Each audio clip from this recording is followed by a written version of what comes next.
Do you like dogs?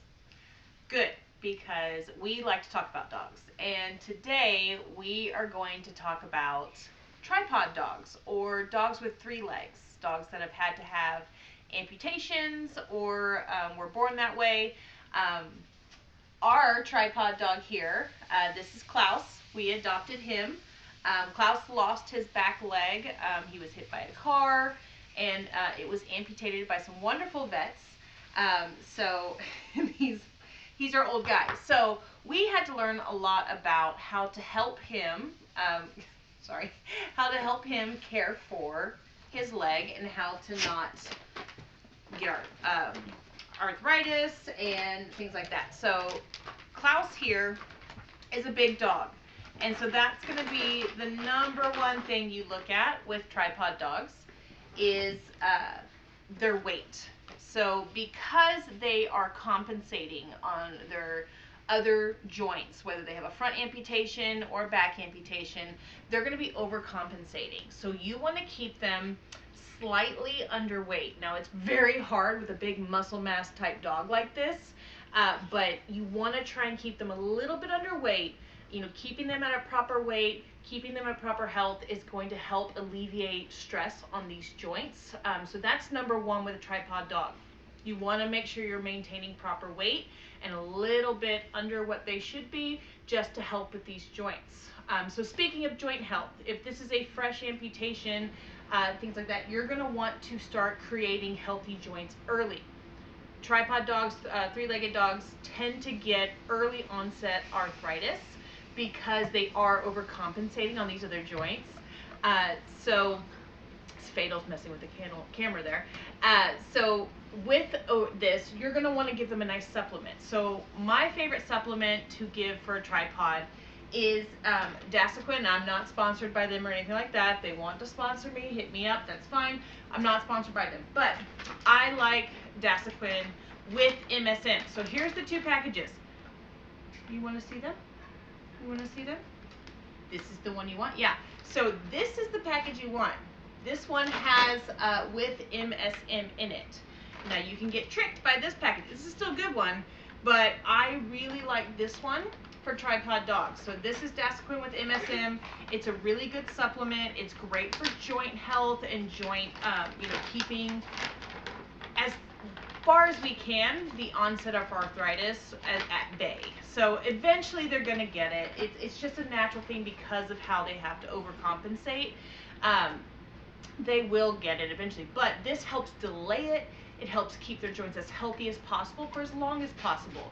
Now this supplement is not for when they already get arthritis. So if your dog already has arthritis, this isn't going to do a whole lot for pain management. Then you're going to have to go, with pain management for that and helping in those fashions. So another thing, particularly with front amputations, if your dog has a front amputation, you're going to want to get a raised feeder bowl.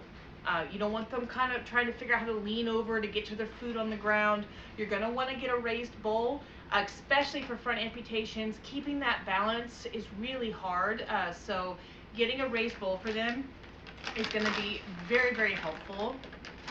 You really want this. Go get it. There you go. So definitely look at getting a raised bowl. Now, Klaus has been an amputee for about 4 years now. He's very adept at moving without it, but he is an older dog.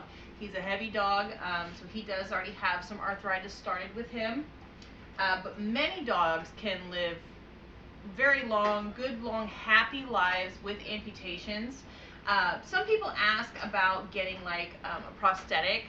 It's not really recommended for hind end amputations, but they do make front end prosthetics that are really helpful for some dogs in the front end. Wheelchairs are also an option, but you gotta, some dogs just don't adapt well to them. You do want to look at just joint health. That's going to be your biggest concern with amputations is joint health. Just making sure that they stay healthy. Now remember, dogs can't really show us pain a lot.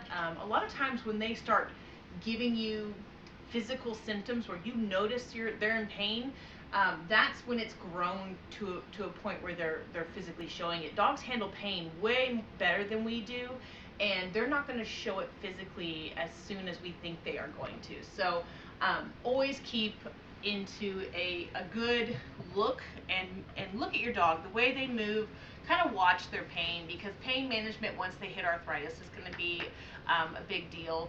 Tripod dogs are, I mean, happy, healthy. He doesn't even know he has 3 legs. He just runs around. You can't stop him. Some dogs, they'll know, and some dogs milk it. They like to ride around in carts, and they like to do all kinds of fun stuff. He does not. He thinks he has 4 legs. Um, but he does like soft surfaces. Oh, that's another thing with these guys. You want to make sure they have traction. So if you have tile floors, if you have wood floors, anything that could be a slick surface, you're going to want to make sure that these guys have proper traction areas, non-slip rugs, carpeted areas, things like that, to help with making sure that they're not slipping and falling. Because a slip and a fall on these guys can really put a joint out, just because they're overcompensating. They can't really catch themselves that well. So definitely look at making sure you have traction on your floors. So kind of a recap. This is the basic stuff you need to know about having a tripod dog, and I think everybody should have one, because, you know, go adopt one. Don't just lop a leg off. That's not cool.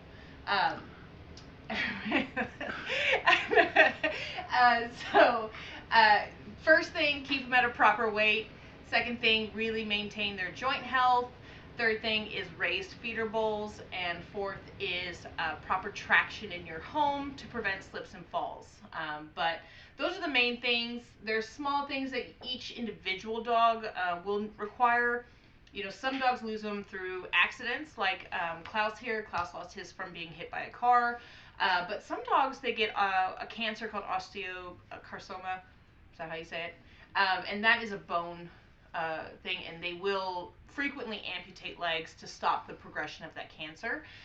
So some dogs do lose it to that, and so they're going to have other health considerations after an amputation, which, you know, the veterinarians will prescribe and go over those kind of things. But if you have just adopted a guy or a girl from the shelter and they are missing a limb, have no fear. It's really easy to care for these guys. They're great, lovable dogs.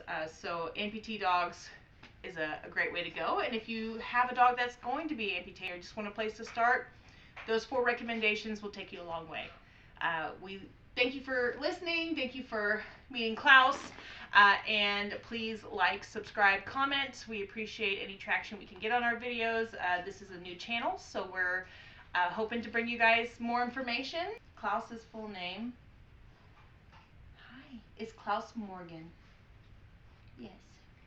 Our North American house hippo. Yes. And it's Klaus Morgan because he's handsome and funny. Yes. Come on. I still love you so much. Bonjour.